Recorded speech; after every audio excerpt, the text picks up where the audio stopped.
It's week 2 on whether or not it's true, and this morning we actually saw some thunderstorms move through the area. Believe it or not, Monroe was included in on that action, which some people would say is a rarity. The question this week was picked by popular demand. Many of us here in Ouachita Parish always ask the same question. We had a whole stack of emails about this.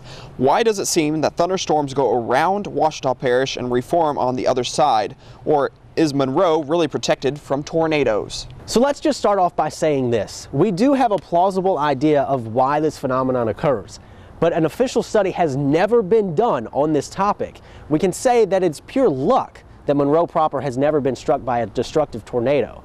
But to get an expert opinion on the topic, we traveled to Delta Community College to see meteorologist Don Wheeler, who has put in plenty of time on the Monroe Hole. So what is it about the Monroe Hole, the Monroe Vortex, the Monroe Anomaly?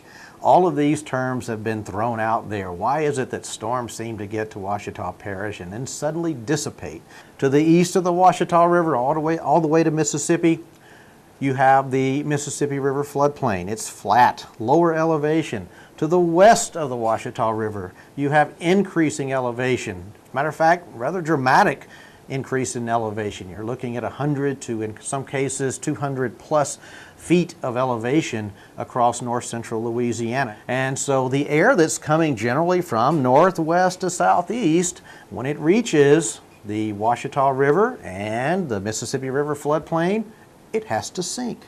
So maybe on a small scale, an extremely small scale, we're looking at a slight decrease in elevation. So what if this slight decrease in elevation is just enough to cause enough stability to cause these storms to dissipate? Okay, Don, let's pause for just a second and get the information for the viewers at home explaining what stability actually is.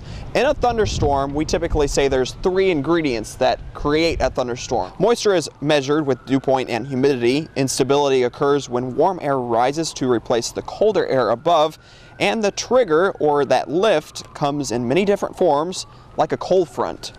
Without all 3 ingredients combined, you probably won't see a thunderstorm, although you may see a few clouds. So as the Mythbusters would say. As the Mythbusters would say, it's plausible. Well, that's all the time we have for this week. Keep sending in your questions to our email addresses and tune in next week as we answer whether or not it's true.